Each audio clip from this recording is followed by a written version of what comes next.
Cool. So, guys, welcome back to the podcast. Jeff, the man, the myth, the legend, Mr. Vex. Thanks for having me on, boys. I'm excited to be here. Appreciate you coming on, dude. No, today's going to be a good one. For anybody tuning in, we've been on Jeff's podcast before, which is awesome. The Hockey Think Tank, plug away. We'll check it out. We'll link it down below, too, in this episode. That way you guys can check it out. But it's cool stuff, man. Like, Jeff's got a lot of different things that he does, we'll say, in regards to, like, how he approaches training, how he does what he does, his mindset behind things, which we personally like, which is why we wanted to bring him on the show. But it's some pretty cool stuff. Like I'm interested to dive into a couple different things. I want to share the GMBM story too, that you kind of like we talked about before on a previous episode, because we've had Jeff on before.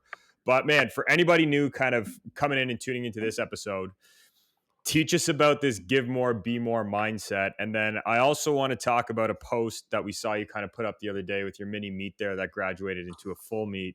Because there's just some cool stuff, man. But teach us. Go ahead.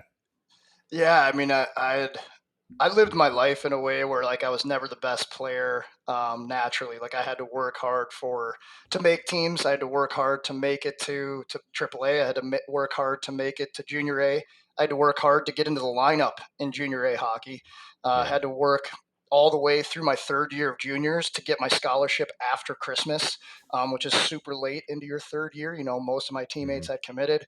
Had to work my ass off at school to put up points and be a leader and sign NHL contracts and to stay relevant in pro hockey, especially after having as many concussions as I did in my career, and to keep playing and keep getting contracts every year and stuff like that. And without me even knowing it, like I lived the GMBM life, give more, be more. If you want to be more at anything, if you give more to it, you're going to be more.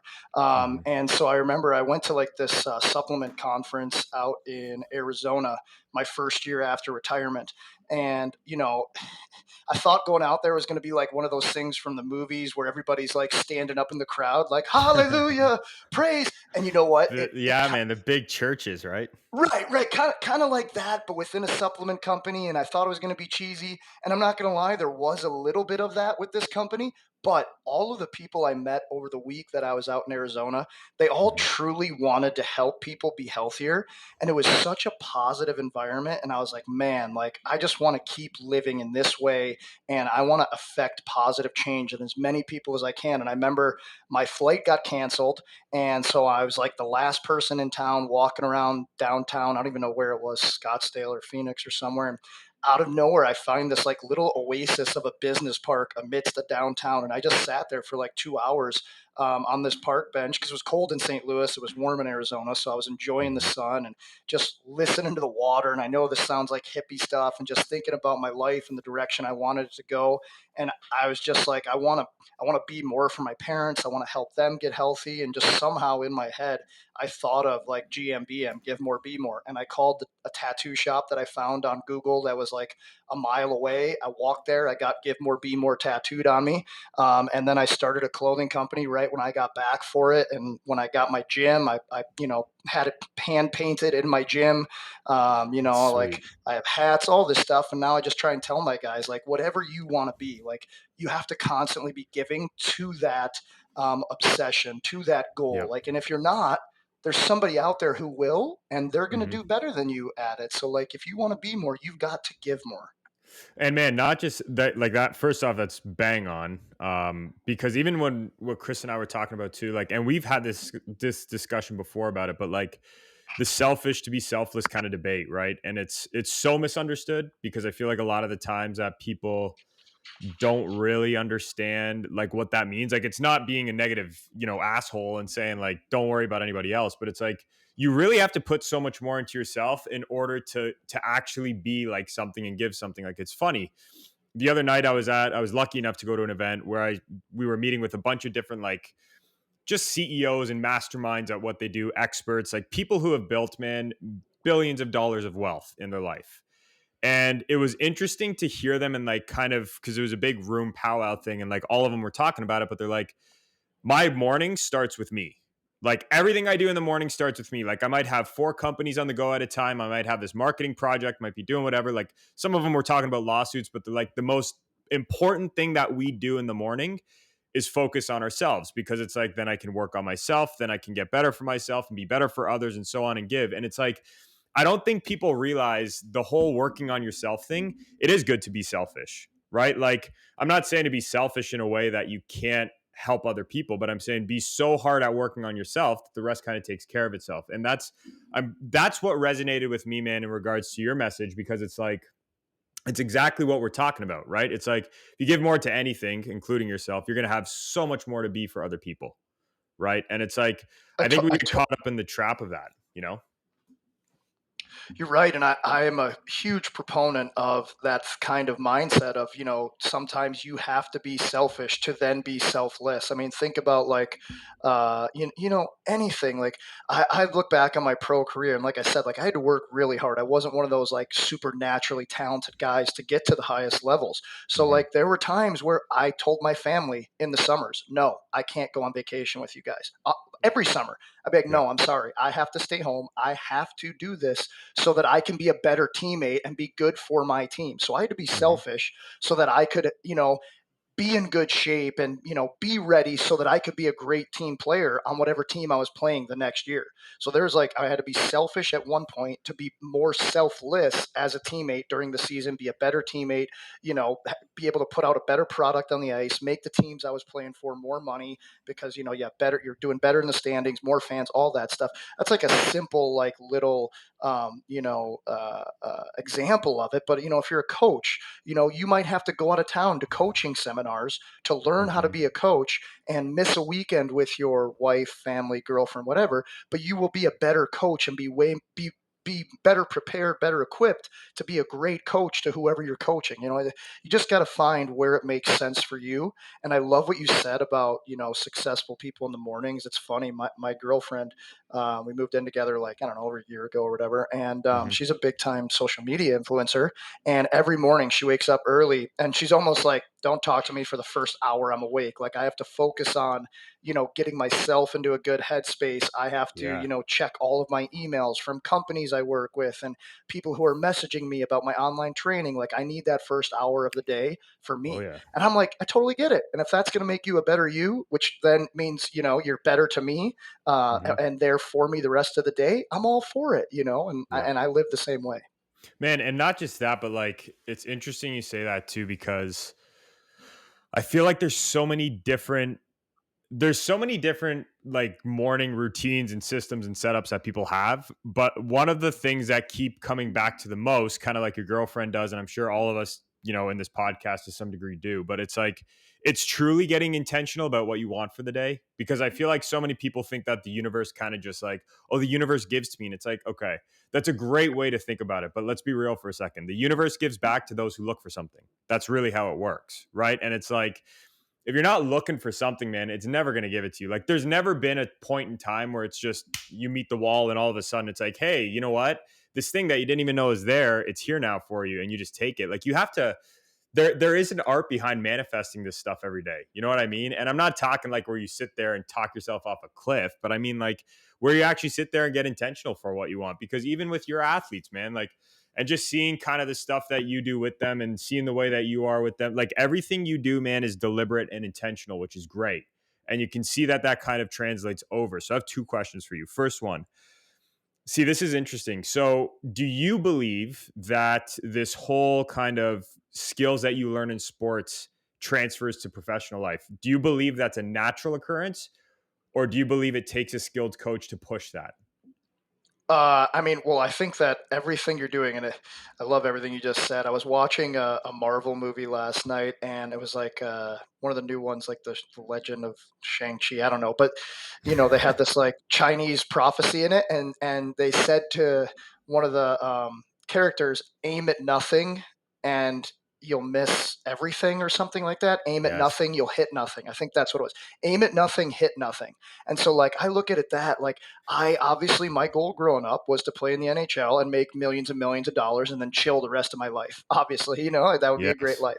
I didn't make millions and millions playing, so I have to work when I retired. But by me living in a deliberate way, I didn't even know that like all of the intention that I learned to put into making myself the best I could be for my job Yes. would set myself up for everything in life after hockey. And that's the reason that I am so intentional with my athletes, and I make them focus on the smallest details and Hmm. learn how important intention is, setting your intentions, thinking about your why. Because when you can turn off all that outside noise and really hone in and focus on making yourself the best you can be, and for, Yes. for instance with my athletes, it's making themselves the best hockey players they can be, that when hockey's over and they have to go do a different job, no matter if they end at midgets, juniors, college, have a Hmm. great pro career, all of those skills that you learned of basically just harnessing and honing and intention and details,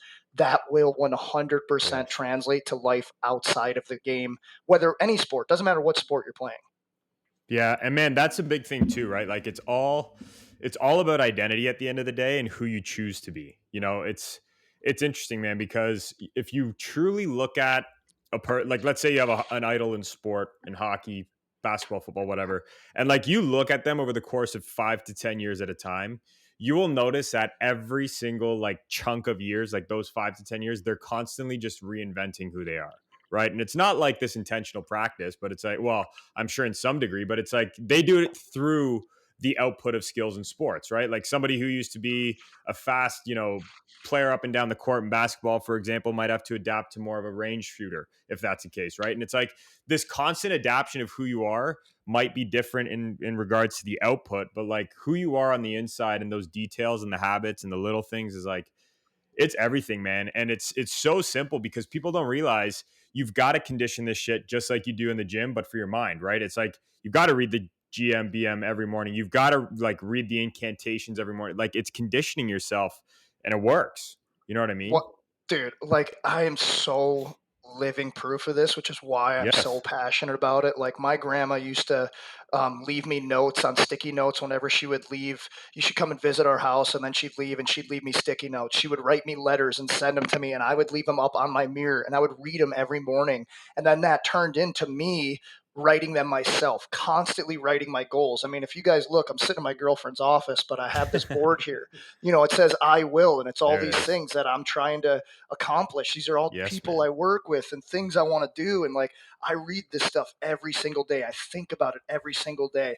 I used to, even when I wasn't like on NHL contract, I'm playing in Europe, making good money, but not millions Hmm. or anything like that. Sure. And I would constantly tell myself, like, I'm a Ferrari. I have to treat my mind and my body like a Ferrari. Means, you put the Ferrari in the Hmm. garage, you put the good gas in the Ferrari, you take care of it, all those things. And that's just a metaphor for get good sleep, like take care of it, grease the wheels, stretch, do mobility, strength training, make sure you're putting in the good gas, meaning Yes, man. food. Like, you've got to treat yourself like you're somebody where you want to get to. And then it's just constantly reading, your incantations, reading your goals, Yes, man. telling yourself like I will do blank, I will do this. And then it gets back to, there's people who be like, well, by just saying that stuff every day doesn't mean you get it. But what they're missing is what you're doing is, I mean, Uh, it goes back to that aim at nothing, hmm. miss everything or whatever. Yeah. Like, just by you doing that, I believe that saying these things, and you're constantly ingraining those into your subconscious. So Yes, then when man. you get, you're out in the world and you come across a situation where you could go left or right. Left would be getting you towards your goals, and right would be, taking the easy path. Since you've subconsciously constantly been saying your goals over and over, your Hmm. conscious actions will reflect your subconscious mind, and Every you'll day. take that route that's going to make you better. So Yes, man. that's why you do it. And even if you don't become that, $10 million a season player, you're making yourself a better you, which, like you Hmm. said, will set you up for life after sports. Everything, man. And it's bang on too because like I feel like so many people don't understand this idea behind, like we always say run to the identity. And it's like, okay, why do you run to an identity? Because it's like when you're truly trying to reinvent or like make a decision, it's not a question anymore of like, okay, should I eat a chicken or should I eat like the pizza? It's like, well, hold on, who do I want to be? I want to be an NHLer. Okay, boom, chicken. It's no, like it's not even a question anymore to yourself, you know what I mean? And it's like I feel like so many people do and make this mistake where they don't play at that level of identity and they only play at the level of results sometimes. And it's such a detriment, man, because it's like I'll be honest with you. I didn't make it like just like yourself as the top pro soccer goalie, but I'll tell you something. The habits I built way outweighed my talent in a sense where now I 1,000,000% guarantee I know where I'm going on the trajectory of our careers here, right? And it's like those habits just might not have been fully there in one aspect of your life, but in every other aspect, it can be there. In every other shifting point, trajectory, all that. It's interesting, man, because I feel like so many people don't realize that, yes, you got to train your subconscious. And the subconscious is way more powerful than your conscious, right? Like it's a thing that's responsible for all of us sitting here right now, and your body's digesting things and your blood's flowing and you're breathing, and you don't even need to think about it, right? So it's like, when you can train that, it becomes an absolute game changer. But the only way you can do it is at the level of identity, right? And that's something I wanted to kind of get into with you because I've noticed even when you train guys in the gym, you're very, very good at giving them that identity. And it's funny because I know you call them like meats or whatever and like meatheads and all that stuff. But honestly, dude, like it's funny. But dude, think about this for a second. The moment that you call somebody that, there's an automatic label and standard put to these people, right? In a good way. And it's Absolutely. like, Yep. boom, it's like, okay, damn, that's the standard now, right? And I think people miss that part because whether or not you knew you were doing it, you're subconsciously training that identity, right? And it's something that people walk away with, and it lasts them days, weeks, months, years on end after the fact, right? So I mean, teach us a bit about more like the meat society, if you will. I love that. The meat society. That's awesome. Well, I just have a standard set for anyone that trains with me. And um, I built that in year one. This is year Hmm. 11 of my company. I started my Brilliant. company after my third year pro. I would just do it in the off seasons for like the last 6 years of my career. It built from 2 clients my first year to 300 in the summer going into my 10th year pro. And then I retired and I'm doing it full time now for the last going on 4 years.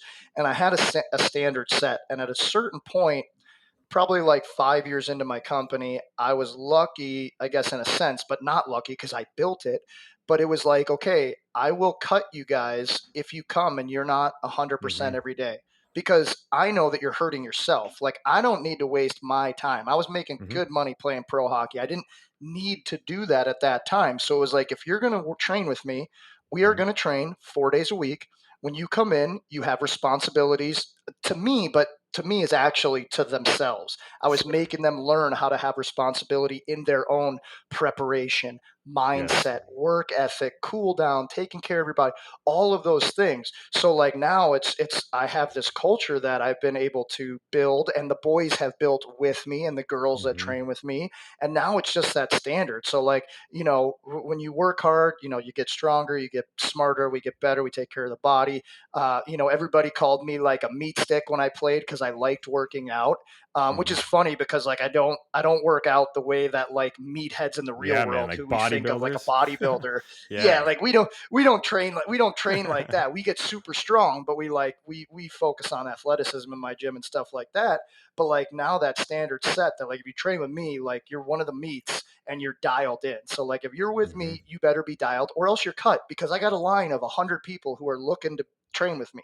So like all the Absolutely. guys know like you don't miss days, you don't show up hungover, you don't do this because this Hmm. is I'm helping you prepare to be your best you and like you just said run towards your identity, whatever that is. So 100%. if you want to be in my gym, I will turn you into a meat. You'll be part of the meat society, as you said, and See? it's a culture, it's a mindset shift, it's a way of life.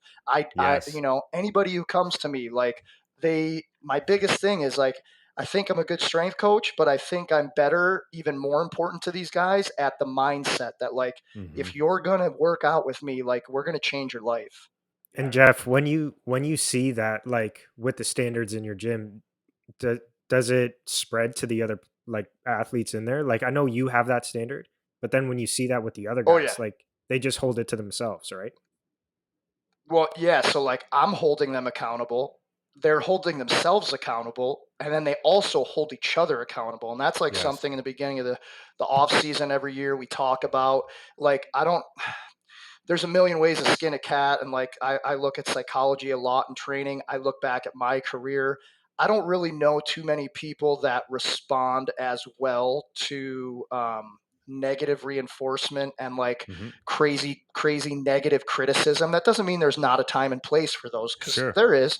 But if I see a guy, if I usually train groups between 10 to 20, and if I see somebody slacking, I'll go to the guy right next to him who's working his bag off, and I'll stop the gym and I'll say, everybody look at him, like, this is how it needs to be. This is why he Hmm. is where he is. And then I'll look at the guy who's not giving that effort. And Yeah, they know right away, oh shit, for like, sure. this is at me, but I'm not For saying it sure. at them, and they'll immediately bring it up, or I'll get in the guy's ear next to that guy who's slacking, and I'll say, hey, pick him up, let's go, get Hmm. him going, he's having a tough day. And then they'll hold each other accountable, and like, that's the For sure. standard that and the culture that we've set at my gym. Well, man, and not just that, but you're doing a great job at facilitating like a positive peer pressure, right? And it's at Yeah. Ooh, I it's like that. like man, Positive there's peer so pressure. well, dude, and it's true, right? Like they do this a lot in society studies, and like they did it in habit studies of like cultures and societies, and they found that the societies, man, that have the highest level of like abiding standards, of like high standards, they literally just create such a positive peer pressure to do it at that level, that the rest of the people are kind of just like, well, shit, if I'm going to be in this culture, if I'm going to be in this society, I've got to find a way to basically stay there, because I'm going to get either singled out for it, I'm going to fall behind, right? Like it all goes back to the whole traveling wolf pack and all that stuff. But it's true, right? Like you see a lot of this stuff in nature, and we do it as human beings. It's like, okay, well, if someone's up here and I'm right here, I've got to get to that level. So it's a whole thing, man. And it's funny too.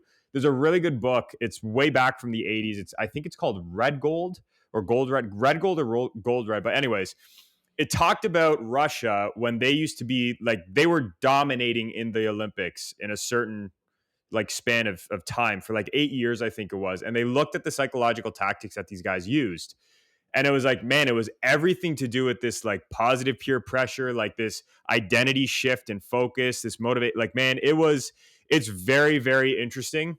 But it's all about the stuff like that we talk about here. I mean, mind you, I have a feeling that some of it was used in a little bit of a negative fashion, if you will. But at the end of the day, man, like we're talking behavior change in a moment and talking about raising things up to a level that so many people hit. It's insane, right? Like you even look at successful cultures and work.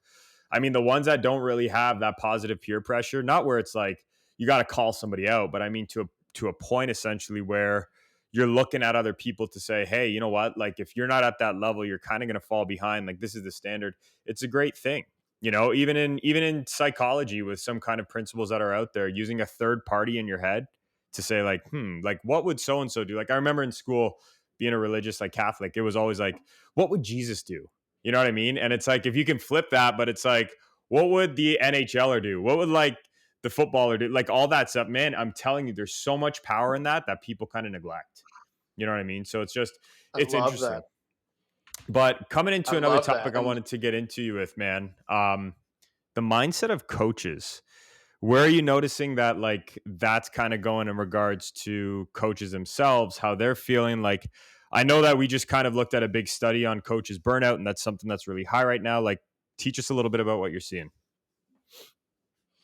well, I've seen a pretty big shift from when I was playing. I'm recently retired, relatively. This is my fourth year not playing, and even the beginning of my career, for sure, especially like juniors college, it was more that negative feedback loop that coaches were in, more that Yeah. militaristic. And if you were more of this positive peer pressure type of idea, you were looked at as a player's coach and a new school Mm-hmm. coach, and oh, he's For sure. easy to play for, and kind of things like that. But as time went on, these last like 10 years, we've seen like in the NHL, John Cooper with the Tampa Bay Lightning, like you've heard tons of stories about him and how the players like would like die for him because of the type of Mm-hmm. guy he is and how he talks with them, not to them. And Yeah. that's a consciousness shift, that's a mindset shift from the coach, where it's less of like, I'm above you and you're my servant, to more like, we're all in this together, like let's figure Mm-hmm. it out and be the best we can be together. Because what is that saying? If you want to go fast, go alone. If you want to go Yep. far, go together. And so Mm-hmm. like that's where it's kind of shifting. And you just you just got to find that balance of like when to be tough on players, and or if you're a manager at work, like your workers, and like when to be, and it's not like buddy buddy, but it's just Yeah. like I look at it as I see a room of 20 guys that I'm coaching, and I don't throw a blanket over the entire room and say, well, this is going to be my coaching tactic for everyone. Yeah. I personally think that if I get 100% out of each player, whatever their role is, whatever their skill is, then collectively the team is going to be way better, Yes, man. right? So like I need to know what buttons to push for the first player, the second player, the third player, and they're all going to be different buttons, and they're all going to have different things going on in their life, because sports don't happen in a silo. These kids, Nope. or NHL players, whoever, NBA players, they have lives, they have wives, girlfriends, husbands, they Hmm. have family stress, they have monetary stress, financial stress, they got life stress. If they're watching the news right now, especially in Canada, they're definitely stressed. So, like, you Absolutely. got to take all these things you got to take all these things into account when you're coaching a individual and a Hmm. group, and then think about how you can push the right buttons to get the most out of each player, and then that will help the group collectively rise up. You glue the group together, and then you push forward with whatever the team agenda is. Yes, man. And dude, so many people miss that mark where it's like we've been saying this for 4 years now that we've been doing this with the teams that we work with. It's like, okay, how do you build a resilient culture? It's like you don't. You really don't. You build a resilient individual who abides by a Mm. team culture, but there's no such thing like resilient culture, man. It's like, okay, you can have a figure it out culture, adaptable, whatever you want to call it. But at the end of the day, it's resilient individuals. You know what I mean? It's like it's having to go after each person one by one by one by one and making sure that you literally get each of them to be at their absolute best. And it's interesting I because it's love kind of that. like you're saying. Go It's ahead. all linked. Like, you think of Yeah. it's all linked. You think about the weakest link in the chain, and we all played sports, we all played on teams, and we all know how quickly negative attitudes and energy, one guy can turn into two, can turn into four in that locker room very quickly. So I think you're totally right. If you try to create a resilient group, one bad apple Yep. that sucks into the black hole of negative energy pretty quickly. For But if you sure. focus on resilient individuals, then collectively that becomes a resilient group within the team structure and things like that. Totally. So 100%, that And makes a man, lot of sense. and it's funny because I don't mean to knock, but like the common practice is like, especially we see in our realm, it's like, let's go talk to the group as psychologists and we're gonna get them on the same page. It's like, listen, hate to say it, I know that maybe about 3% of the room is going to be bought into what's being said. Number one. Number two, if you're talking to athletes or high performers in general, like we see it in the corporate world as well, it's in one ear, out the other. The only way to get this stuff down is to have an individualized approach for everybody. And it's like, I know it's daunting and it sounds like a lot, but man, look what you do with your stuff in the gym. You know what I mean? It's like, I have a feeling, Jeff, you don't give every single player the exact same program every single day. Everyone has their own numbers. Sure, the modalities might be similar or the same, but the prescription and the technique and like all that stuff, it's individualized, right? And it's like that's where we're kind of losing it, I think, sometimes too, even with the coaching aspect. It's like you can't just hit everybody, like you said, with a blanket approach, because there's probably going to be about 80% of the people looking at you saying, like, A, this guy's an idiot. B, I don't care what he says anymore. And it's funny because we see it when coaches lose the room all the time, man. It's like we get called in for those. And it's like, well, what do we do now? It's like, honestly, you're going to go up to every single player. You're going to apologize to them individually and ask them, what can I do for you now? How can I be here for you and help you get to where you want? That's the quickest way to shift a room, right? And it's like, you don't got to do anything crazy. You just got to be genuine in that aspect. And it's something that we even see with your videos and stuff that you post. It's like, you can tell, man, you're genuinely there for the person and that you're genuinely there for each athlete. And I think that's super important. So, like, does that feed into the whole give more, be more mentality with you? Like, teach us about that. Absolutely, and one thing that I've started coaching other coaches, both like Hmm. hockey coaches and strength coaches, personal trainers. So I started a business where now I kind of like mentor and educate and teach people how to grow their business and stuff like that on a smaller scale. And the number one thing, like people are like, what style of training should I do? Should I do unilateral? Should I do bilateral? Should I do powerlifting? Should I do triphasic? Should I do Mike Boyle? Whatever. And I'm like, the first thing you need to learn is how to build trust in your athletes and how to Hmm. build buy-in. Because like I've done all different types of training.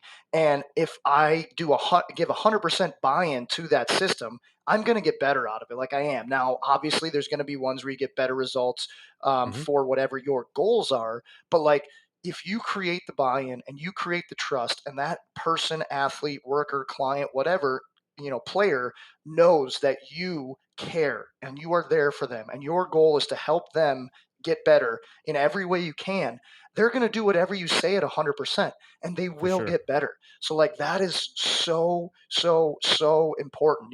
Like I tell all my guys all season long, you can call me, you can text me, I don't Hmm. care what time it is, if you need anything. And obviously that's a little bit intense, like that is. And my phone's always ringing, but that's how I live and that's how I built my business, and it's the only way I know how to help all of the people that I work with.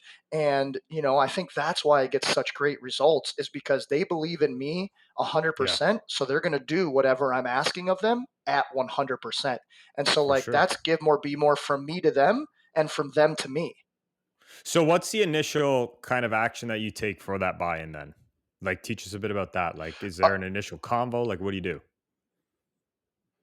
I always start with, I always start with new clients. I always start with meeting them at a local coffee shop here in St. Louis. Nice. When I used to do younger players, I'd make them bring their parents because I wanted their Good. parents to hear what I was saying, not so that their parents would hover over them at home and be like, "Do what Jeff said," but more. And then I would also talk to the parents when I was working with younger players to just be kind of like ask questions, not make Hmm. statements at them. And I think of this of like this is what we talk about on our Hockey Think Tank podcast plug for parents in the car ride after a hockey game. Instead of being like, "Why didn't you do this?" or like, "Why didn't you score there? Why did I can't believe you did this." And if you want to talk to your kids about it, ask them questions and then let them just take over the conversation. Well, how do you think you played? Did you Hmm. have fun today? Like open-ended questions that aren't loaded, and then if they want to talk to you, they will, and stuff like that. And I tell the parents that's how I want you to approach them with Hmm. what I'm telling them I want them to do, because they don't need somebody hovering over them, nonstop.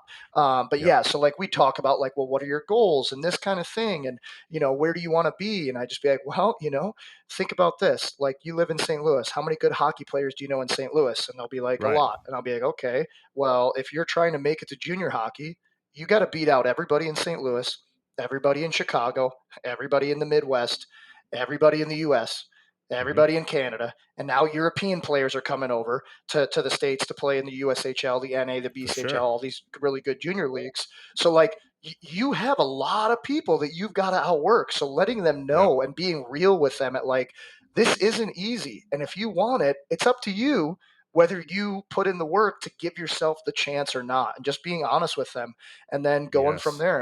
And also like, yeah, I did it. Like I had to For build sure. myself up to make those things. And I tell them like it's not braggadocious. Like literally, like I played 2 shifts a game, 2 shifts a period my first year AAA. I signed 2 NHL deals, 10 years later. Like it is possible, but Yeah, you man. gotta work hard, you gotta live it, you gotta sacrifice, you gotta care. And man, you know what? It's you used a word that I really, really like better than the other one, but like you're honest. You know what I mean? And it's not I hate when people take a realistic approach because that to me, man, is like, oh, we're gonna look at this realistically right now. And it's like, hold on, like what is realistic to you? Because a lot of the times, man, I find realistic people, air quote, are like ones that really kind of just shut things down before they have to be, instead of being brutally honest and saying, listen, you've got some work to do. Here's what it's gonna take. Go do it. Right. So it's like that ability to kind of be honest instead of realistic. Like I hate when people slap that on. And I'm not saying to ignore the truth by any means. I'm saying like recognize what you have in front of you and then go build it. You know, it's funny because even seeing people like build a business. It's like, well, only 10% or however many percent come out of their first 5 to 7 years of business, and it's like, yeah, you're right. That's an honest thing, but that doesn't mean it's someone else's reality. Like, you don't know what put any of those people out of it. Number one, number two, even think about it for athletes. It's like, oh, only 1 out of 4,000 athletes make it. It's like, that's a great friggin' stat, because then you can be the one that's that one, right? Like, you just have to worry about yourself. So I'm not saying to tell everybody they can be a pro athlete. I get it. There's genetics and all that stuff involved. But at the same time, I'm trying to say too, look at your story, right? We never look at what we can do in like 10 years, and we always get too caught up in the moment. And I hate that saying, like, be present, be present. Like, I don't hate it, but the point is I get what people mean by that, by like being present. But dude, and I'm sure you've seen this too, it's like you've got to have an understanding of the future first, and then you can be present to act on that, right? Because so many people that are trying to be present get caught up in the one situation, and it's like 10 years from now, you're not even going to remember this. It's really how it goes. So it's interesting, man. It's just interesting to see, and I'm kind of curious on your thoughts on that. Well, everybody has a story that got to pro hockey, got to college Mm-hmm. hockey, of the teachers when they asked you, what do you want to be for a living? And you said a pro hockey player. And they're like, you'll never be that. Nobody makes it. Like, I love proving people wrong. I live to prove people wrong. And I love when someone tells me I can't do something. That's just my personality. But like, Sure. also, you talked about like business owners and pro athletes. Mm-hmm. Well, there are people out there who make it. So Yeah. everyone has a chance. And obviously, yes, genetics play a role. And can your parents get you to the rink or the gym? Like, there's all these things, but there's tons of examples of people who made it with no money, no gym Yes. pass, whatever. Being Businesses made it short. when they probably shouldn't have. So why, I love the saying YOLO. I hated it how people used it to like look at it in reference to like partying. I look at it For in a sure. different way. I look at YOLO, you only live once, in a way that like, well, if this is my only life, right? Mhm. I want to do things that I'm passionate about. I want to go to quote unquote, I don't think that I work, but like I want to go to Yeah. work every day loving what I do, because I know that if I love what I do, I'm going to give more to what I'm doing, Yes, and I'll man. be more successful because of that. So like, if you love something, you have a passion for something, don't let anybody tell you that you can't do that. You can't make a living at it. There's not some way that you can pivot, even if you're not quote unquote good enough to make it to the pros, that you could still make a living in that area or sector, Yes. because there's thousands of people all over the world doing what somebody said can't be done. So there's already examples Absolutely. of tons of people doing it. You just have to find a way for you to make it work for you. You know what I mean? And that Yep. I go back to, what I said in the beginning, aim at nothing, miss Yes. everything, or whatever it is, It's like you're true. going to find a way. And man, not just that, but like I feel like so many people get caught up in the tyranny of the how, right? Where it's like, okay, I really want this. Okay, let's be real for a second. If you were to look at, for example, Apple, like we all have iPhones, the majority of us do, only weird people have Androids, right? Point is like point is though, if you look at something that freaking big that's been created, you can't tell me Steve Jobs had every single thing figured out from day one. Like, the man got kicked out of his own company for 10 years, for Christ's sake. You know what I'm saying? Like, it's little things like that. And then you look at sports and it's like, I want to be a pro. I love when kids say that, man, because it's like, I'm not going to sit there and be like, you're going to 1,000,000% do it. It's like, great. Let's figure out what the next step is. Like, if you can just find one step, man, it can kind of go all over the place. But so many people get caught up in this how, and it cripples people, right? It's like, you don't have to have all the answers right away. You just got to trust that you're going to meet the right people along the way to kind of get there. So, I mean, it's interesting stuff to kind of look at, but also break down. So, Jeff, I got a question for you. You're big on this, and I feel like it offers a lot of values to our listeners. Nutrition myths that you got to bust right now. If you had one or two major ones that you've come across, teach us a bit about it. Maybe for people that are trying to put on muscle, people trying to get better in the off season, go for it. Nutrition myths. I mean, so I would say, like, number one, you've got to eat enough. But Mm-hmm. what everyone comes to me, that especially younger players, their first questions and their parents are, what supplements should I take? And the first thing I say to them is, tell me about your sleep. Tell me about your Yeah. sleep first, because the number one thing that's going to make you smarter and a better athlete is literally quality of sleep. And, Hmm. we do that for, depending on who you are, 7 to 10 hours every single day. Breathing and sleep are two of the most impactful things you can do if you get better at them. And Yes. for quality of sleep, so I always tell the kids, and I was young too, and sleeping was the worst thing.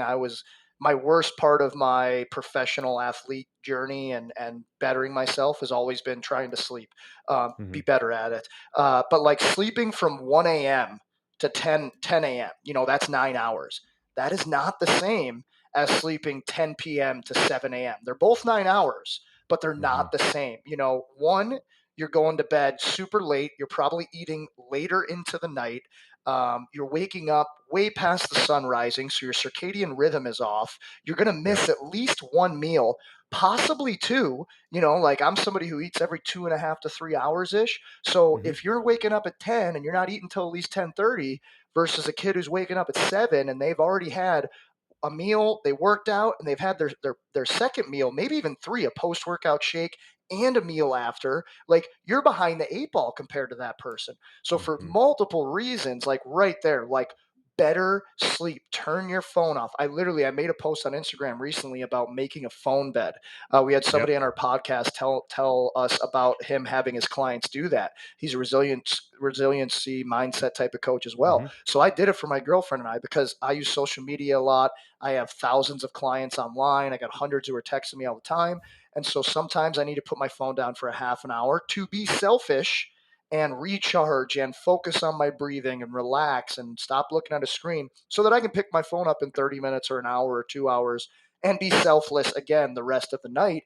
And it has helped me so much. And it also helps me sleep better, which immediately your body works better when it sleeps correctly. So, like, I know that that's probably not the answer you're looking for, but it's the most Sure. impactful. And it's not sexy, but like all the Yeah. things that make you good are usually boring, They're not, man. monotonous, and not sexy. You Not know? at all. Dude, it's like, well, what was it? They broke down. We were looking at some studies with some of the best athletes in the world, and they broke these individuals down and saw what they really focused on and like what the majority of their work ethic went into. And it's funny, man, because it was something crazy, like 70 to 80% of them are like around there, literally focused on the basics every single day. And they just evolved the basics. And it's like you look at a lot of, I know it's so repeated, but man, like there's science behind it now that shows that if you just like evolve those basics, you kind of become complex. Like we always say this, we have the saying with our athletes, it's like, you guys are all artists, right? Like you got to think about that for a second. Every day you're creating something magnificent when you're in performance. And if you look at it that way and you stop creating for other people, because no artist does that, and you start creating for yourself, the rest kind of just comes into play. Like think about it, man. There's $1 million paintings out there that are worth like the millions of dollars, right? Tens of millions. And it's like, it looks like somebody literally took a bunch of paint cans and threw paint on it. There's no shape, there's no nothing. And people are like, oh, I see a dolphin, I see a fox, I see a whale. You know what I mean? And it's like, then you've got this guy who paints the most beautiful looking building. And it's like, yeah, that's $50 artwork for the hotel down the road. And it's like, what the hell, man? So, you know what I'm saying? But athletes are the exact same. It's like, you've got to craft yourself to create something brilliant. And it's like, I think people forget about that, man, all the time because we're so caught up in this fit a role that it completely takes the creativity away from people. And creativity comes from basics. It's just kind of doing that really, really well, you know? Yeah, I look at like the rise of like social media and Instagram, and like just from a training perspective, the things that get the most likes and the most shares, Hmm. and some of these people on social media that are training people, like they're putting all this stuff where they're like on top of like plates doing push-ups on their hands and It's feet. And it's crap. like that is stupid. That's stupid. You're getting a Yeah, man. million likes and you're making, 500 grand a year being an influencer. You're teaching people to be idiots, like Yep. super low risk to reward ratios. That's not what any pro athlete does to train. Like that's why you're not a pro athlete and you never were a pro athlete, because you're doing stupid shit like that. It's basics over and over and over, hammering the fundamentals. It's the not sexy stuff that the best athletes in the world do over and over and over and over and over. And they just keep getting better at them. And like you said, they keep evolving those basics to make it another level, but they're never Yes. jumping ball to ball or, doing all this stupid shit where standing on top of a squat rack, doing a friggin', circus act. Like that's not real. That's what I no think we one struck a does. chord, But eh? unfortunately, yeah, dude, this stuff drives me insane. But unfortunately, like that's what dumb people think makes you better, and it doesn't. It's a great way to injure yourself and ruin your season. Well, man, and there's no like chop against this by any means, but I forget who it was. There was a couple years ago talking about an athlete on, I think it was on the Leafs, who went and did like CrossFit for his off season. And like there was this massive, like there was a bunch of blown up articles like so and so does like CrossFit in the off season, and they're like, yeah, that's why he's so versatile on the ice. And I remember that, like reading that article, and within weeks of that season starting, like we're talking like catastrophic, right? So it's just interesting, man, because I feel like so many athletes are uneducated on that. And I mean, I want to kind of dive into this for a bit right now, but you talk a lot about training like an athlete and training like a bodybuilder. I feel like athletes understand what you're saying or the words, but don't know how to apply that, because a lot of them I watch go do the exact thing you're saying not to do after nodding your head to it. So like teach us, man, like what's the big, I mean, we obviously know here, but break it down extremely, extremely simple for people who have no idea in regards to where to start with that, because I know it's complex in regards to like sets and reps and movement types and isolations, but basic rules for that shit, man, because I feel like that can help a lot with the mental issues as well, to be honest with you, and trusting your body. Yeah, well, I mean, so like to be an athlete, you have to express power, speed, control over your body. That's another one. Like I'll have a lot of coaches call me and be like, "Well, this guy's got to get faster." And I'm like, "Yeah, everybody's got to get faster." But like hockey, all sports other than maybe like football, if a receiver catches it and he's just running down the sideline straight, Mm-hmm. which happens every once in a while, but he's also got to dodge players. Like Yeah. you have to be able to control your speed, especially in a sport like soccer, basketball, hockey, not baseball where you like go running base to base. That's a straight line. But like all Mm-hmm. these other sports where there's a lot of reactive components to it, you have to be able to control your speed. You have to be able to control your power. It's not just about throwing weights around or getting huge. Hockey players are getting smaller. They're not getting bigger. Yeah. They're getting more compact. They're getting there's so much finesse with their movements. So you've got to be, strong like a power lifter, but not in a phone booth like they are. You have to be able to Mm-hmm. express your power in ranges of motion and all different planes of motion. You also have to be able to control that power. You also have to be injury resilient, right? And Mm-hmm. you can train that by focusing on, controlled uh, um, controlled articular rotations, hip cars, shoulder cars, things like that, bulletproofing the joints. I look at a lot of like pre rehab exercises, Mm-hmm. program them in so that hopefully those help you mitigate. And I've seen them for years and years and years. You want to try to bulletproof your joints as much as you can because those take a lot of stress in sports. It's basically like you don't want to be able to do all of your exercises in a phone booth if you're an athlete because if That's a you're good playing a call. sport, it's unless you're a power lifter, or Mm-hmm. a bodybuilder, which I'm not even calling those people athletes. I'm talking about the major sports. If you can Yep. do everything in a phone booth, you're not making yourself a better athlete. And I don't mean Mm-hmm. like every once in a while you bench press or you squat or you overhead press, but like the majority of your training, you should be moving, you should be flowing, you should be Yeah. able to be kind of artistic with your Mm-hmm. movements. So it's just something you want to be very conscientious of. You don't want to be a one-trick pony because that doesn't make you a better athlete.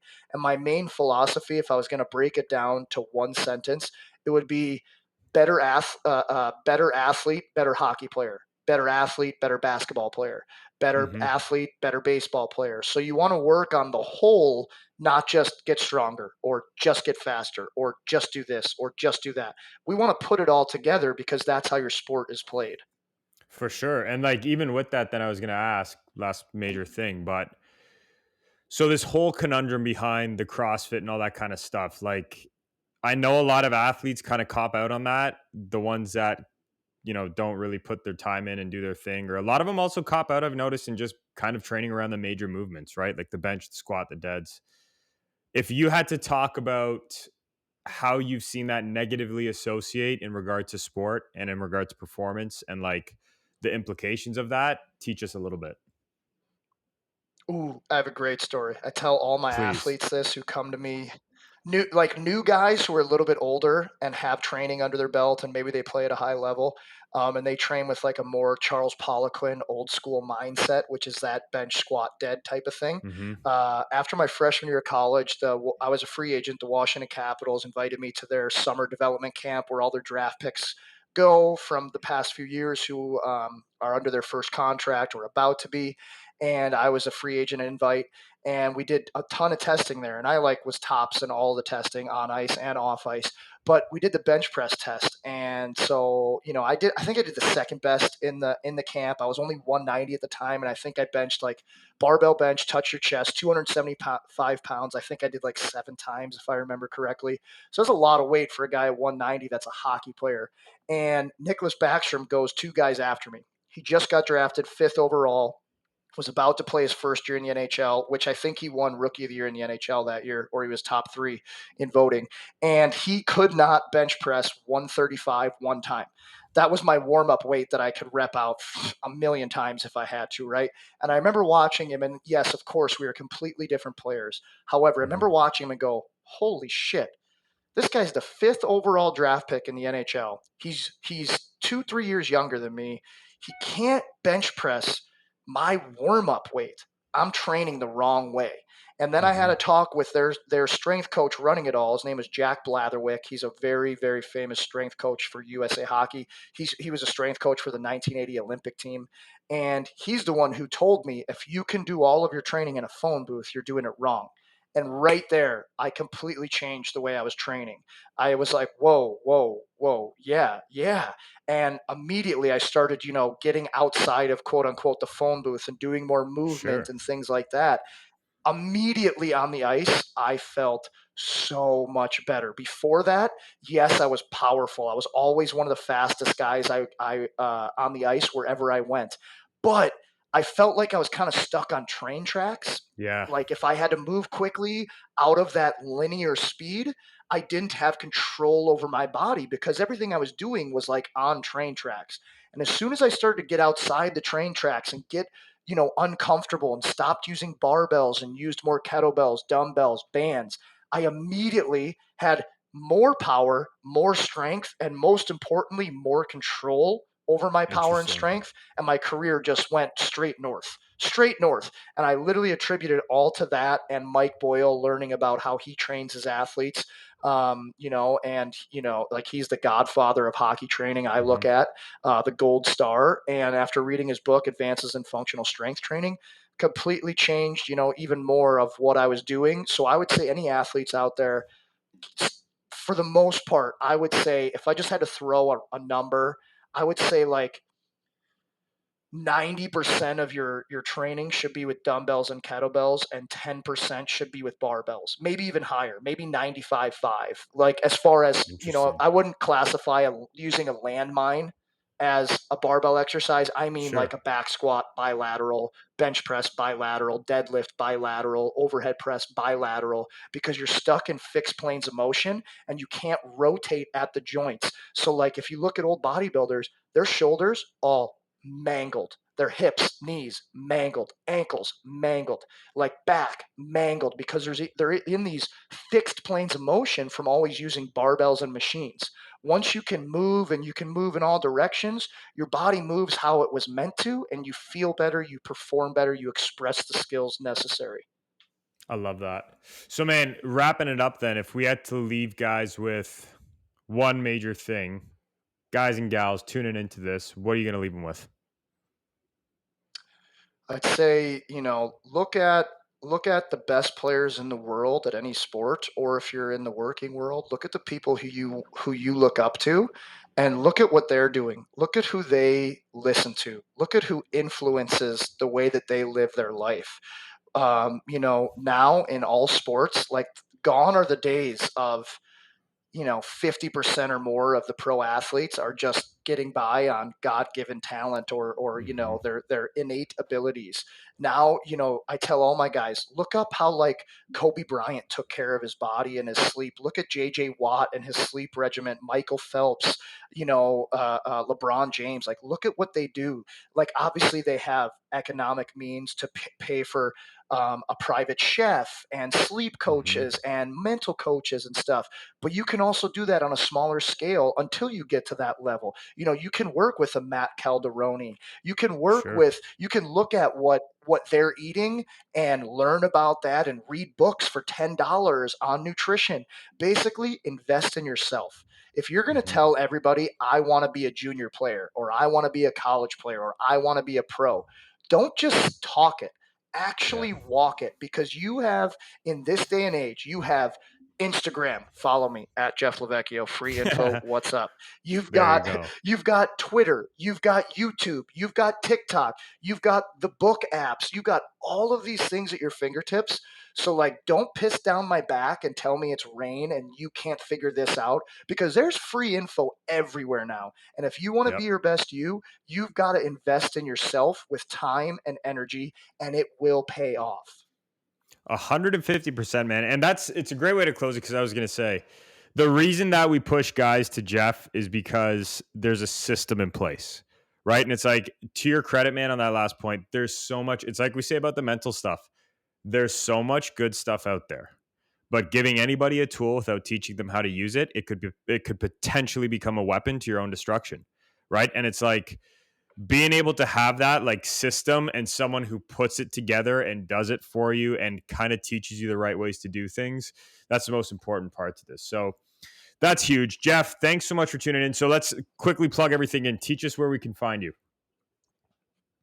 My Instagram at Jeff Lovecchio, my name. I try to put tons of free info on there. Like, literally, I Yeah, just love there's a helping lot. people, especially athletes, especially hockey players.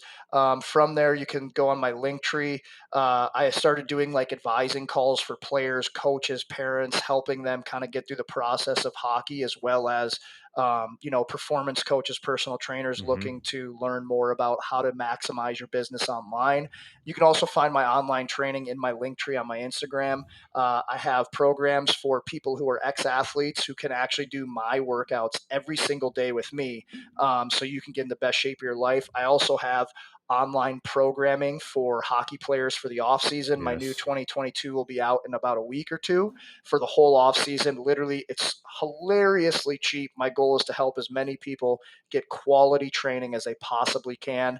And then I also train junior teams, college teams, and stuff all online through Train Heroic. So if anybody wants to talk about me working with their team this last year, I had 2 USHL teams, 2 NAHL teams, 3 EHL teams, a couple midget teams, a couple organizations of all women AAA players, girl AAA players, Hmm. teams from all over the world. So just looking to help at a very, very cost effective price, because I know teams don't have tons of money to spend on trainers, and they were going to CrossFit like you talked about earlier, which is Yes, why I man. started training teams online, because I hated hearing that and all the injuries that were occurring. So, hit me up with any of that stuff, and if you guys have any questions, I answer every DM I possibly can, and it's like Love it. 100 a day, so it becomes work, but I'm trying to help the world here.